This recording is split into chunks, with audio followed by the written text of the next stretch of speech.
Welcome to the latest Grandpa Dougo slideshow. The Cave Clan in Tasmania. Someone phoned me and said, put a current affair on, which I did. They had a story about homeless people living in a drain in Hobart. This drain looked pretty good. We were actually like, that can't be real. There's not a drain like that in Australia. I think it was 2 weeks later, we were on a plane to Hobart, which was Boxing Day 1990. We started trying to spread the word. I think we put some stickers up, but for some reason I thought paste ups would be good. And I just did the dumbest thing, being pretty new to it all, even though we'd been around for 4 years. It was still early days. And we decided paste ups, but not paste ups in the drain, which, would have made heaps more sense. Maybe we put some up in the drain, but yeah, we put them in the back streets of Hobart. And, Clag, like, as you can see there, looks a bit rude. We were doing it bottom dollar. We were camping at Sandy Bay. We saw a bit of Tassie, like we travelled around. I think that Whale is the southernmost point that you can drive to. We also did some caves. Was there one Mole Creek? The main one we did first was Exit Cave, which is a hard one to get into. We had to do it with Tasmanian Cave and Association guys. And it's massive, it's crazy, but it's quite dangerous. Mole Creek, I think we did some caves in, and another one. We did, I think it's 3 or 4 different caves we did. But yeah, we kept putting up stickers, and it took years, before we got people come along, which I think it was Zenith, it was 2005, so it was 15 years later, and I think he had Ferret, who used to be in the Sid Clan, and Audex, and some others joined. Actually, the first person we heard from in Tassie was China Graph, and she was really keen, but she wasn't keen to organise stuff. She was keen to come along, but there was no one there, so she could. Yeah, in this cave shot, you see that pendulum thing? That's a rare, where a stalactite gets in the way of a cross breeze, and it forms a ball hanging in the air, which was pretty rare, I think. Other cavers would tell me how rare it is. We were lucky. We just, power of the clan, we just walked down some streets to where the canal was, and that was it. That was the entrance. We walked through. It was so good. When things happen on TV and you go and it always turns out being worse than you're expecting, but this was not the case. This was, wow, the entrance was huge. It just had this feeling of what you'd imagine a New York drain would be like. There was doors in the walls, and there was one spot where a door went out of one wall and then went across into another wall up high and, out of reach. But yeah, it was just a crazy tunnel, and it just changed, literally every few minutes, not if that long. Every minute something would change. The canal did this crazy thing where it sort of shimmied across from one side to the other. It was just such a good drain. Green recently said it's his favourite drain that he's done anywhere in the world. And, I could understand him saying that. Probably, if you're going to be realistic about it all, it's not the best drain for exploring. But it's still pretty good. From end to end, you're going to walk through it in 25 minutes. But it's got a nice side tunnel. It used to have these cool things where you could climb in between the wall and get up on the roof and get into city buildings, and you'll see on some of my old videos, you can see some of that. It's cool to explore, but it's just the best drain to just walk through, having a few drinks with some mates, singing a song that you made up about the drain. Big voices.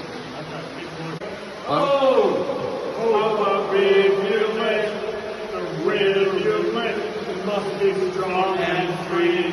From the gentleman's club to the hospital, has to be something worth fighting for.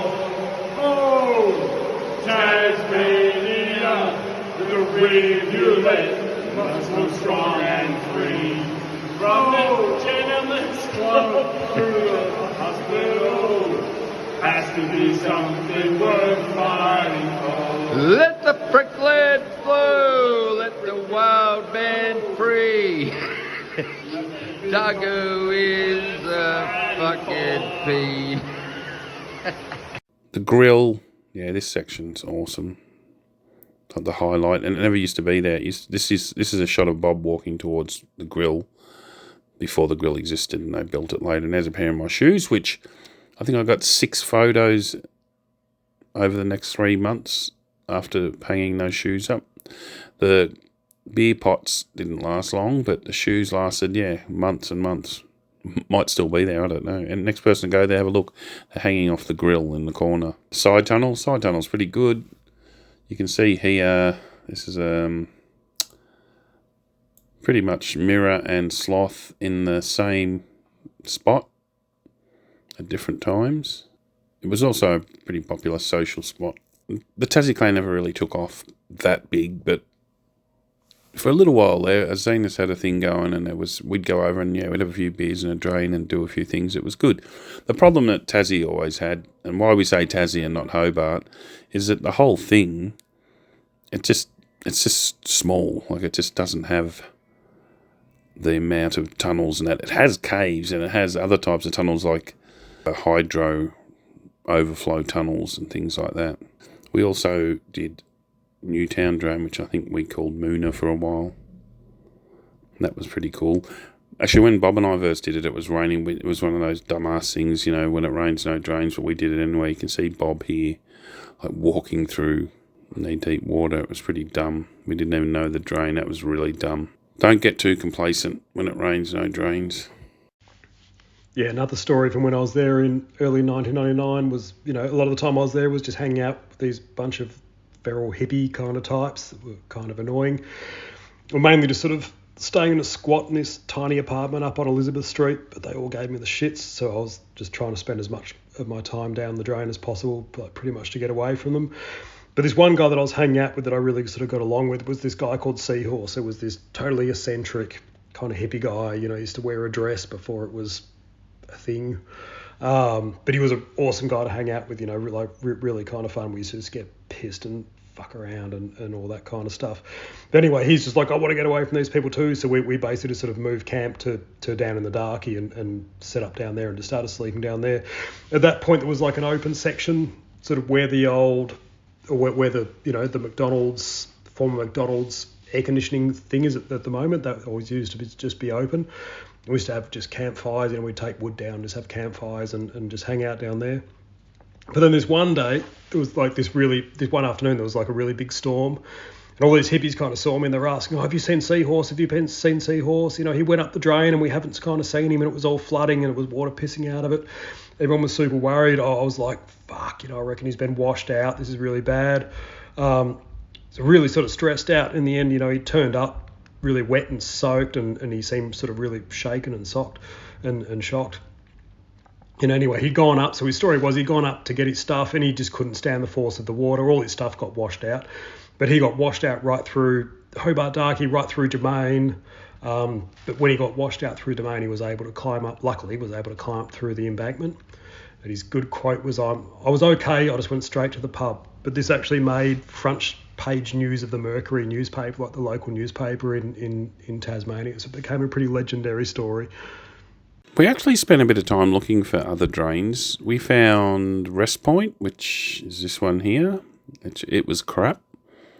I think we had another one which we might have called Hobart Uni, which was crap. It was grilled at one end, small round pipe. We checked out the Sandy Bay Canal. That was a pretty cool canal. Like, it was just enjoyable to walk through, but there was no drains in there.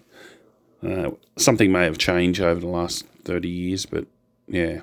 I do remember one day we were walking through the canal and we saw a police officer and a Grim Reaper with a sickle, but it turned out being uni students making a movie. I think there's a photo here. It's not that clear.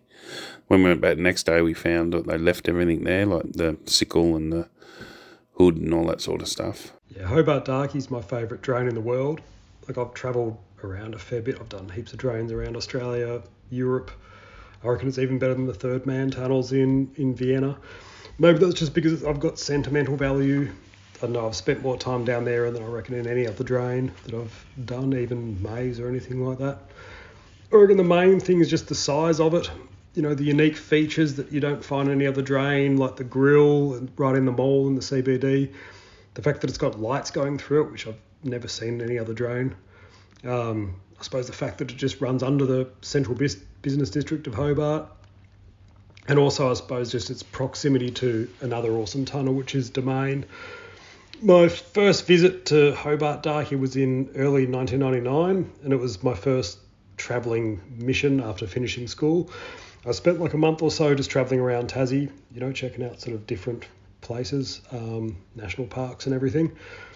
I suppose the main thing that with Hobart back in those times, it was a fair bit different to now. It was easy to get in. There was hardly any graffiti. It was sort of, mainly just sort of chrome and black stuff that was mainly by like a local graph artist, Voda. And I reckon it was probably because it was the only spray paint you could get in Hobart at that time was chrome and black. Yeah, one thing's that, I'm proud to say there's still an old green tag that I would have done back in early 99 that's kind of high up at the grill. And that's still there these days, which is kind of cool. Every time I go to Hobart, I'm like pretty stoked that it's still there. I suppose some of my other memories of being down there at that time was when they were still running tours through it, and sort of one time, seeing them run a tour through and chatting to the tour guide, who was all just kind of like spun out that I was someone who spent heaps of my time, exploring drains and stuff. There was also just like works being done up the side tunnel where we could pop out right outside Banjo's and grab a coffee and then take them back down in the drain. Yeah, so my next time in Tassie was April-May 2005. I sort of went down there for a two-week trip with Dirge and her English cousin, and Nomis came down as well. I ended up staying 2 months. I think like Dirge and her cousin went back, and then me and Nomis just ended up hanging around. We were just doing like laps around Tassie. We just did countless laps. I can't even remember how many times we did all these laps around the island. Mainly just sort of bushwalking, but also just hanging out a lot in the Styx Valley and sort of doing some seasonal work here and there. But yeah, it was around that time that sort of Forestry Tasmania and Guns Limited, the forestry company, were just hell bent on destroying pretty much one of the most beautiful places on earth to grind it up for wood chips. So we were pretty involved in the campaign and just sort of spending a lot of our time hanging out in the forest. But while we were there, we did Newtown, we did Domain, and we just spent shitloads of time down in Hobart Darkey. We absolutely plastered Hobart with stickers. Like we just it was like every pole in Hobart, Launceston was just covered in Cave Clan stickers that we put up. Drinking Cascades down in Hobart Darkey. Fuck, I wouldn't know how many Cascades I've drank in Hobart Darkey. I reckon probably over 1,000 literally. But also we were just, spending heaps of time we ended up just sleeping down there. Every time we were in Hobart, we had swags and we just drag our swags up the Darkey and just sort of sleep down there, mainly on that flat walkway section that's kind of on that sweeping bend, between the hospital and the grill. Sometimes sort of up past the grill as well. There was a couple of good spots up there. And it was an awesome place to sleep. Like I just loved it, just going to sleep, listening to the sound of the water, the echoes. And it was just a really good time. It was awesome just hanging out with Nomis down there as well. So I've got heaps of good memories of Hobart. Like I love it. Like I said, it's my favourite drain in the world. I'd have my ashes spread in that drain. Okay, it's me, Dougo, again. Thanks for those yarns, Green. Legend. It's just going through some more of the topside stuff, which a lot of these were done by Gilligan and I in Burnie and Launceston. Quite a few years ago now, probably 10 years ago. Time's going that fast. These snow shots, what they remind me of? Swipe, if you're listening, this is not a good story, but I'm sure you'll have a laugh. We had this period where we kept losing Swipe. We actually would say, where's Swipe? It actually got nominated for Best Comment for that year at the Clannies. Once or twice it was mucking around, and when we were up in the snow and we'd got out and doing, throwing snowballs at each other, we all got back in the car and we did that thing. At the top of the Mount Wellington, there's a car park and it's got the loop, where you can only drive one way around the car park. And every time Swipe went to open the door, they'd take off, and it was freezing cold snow and he was getting shitty. Around this period, we went out to Malden. We got in the buses and we were about to head off. We'd hired 2 minibuses. And then it was like, do we do a head count? Why is there an extra seat? And Swipe had walked off to go do this mine, or check out this mine. I was like, where's Swipe? That night after we did the snow thing, like, he got shitty. Obviously he would, you know. We went to see The Cruel Sea at the Hobart Uni, and we all jumped in taxis, and we got to the Hobart Uni, and then someone just said it again, where's Swipe? And he'd gone to have a shit. So when the taxis rocked up, he was taking a shit. I'm sure to this day when Swipe recalls it, he probably thinks it was all deliberate, but apart from the snow thing, it was just all accidental. Just some random photos here. There's some alright little underpasses under the Booker Highway. These Royal Flush, Lonnie Drain, Drax Poopole, I can't tell them apart, so I've just put them all down as Royal Flush. It's like they each have bits of that are familiar with the others, so I don't know. Someone can explain it, but it doesn't really matter.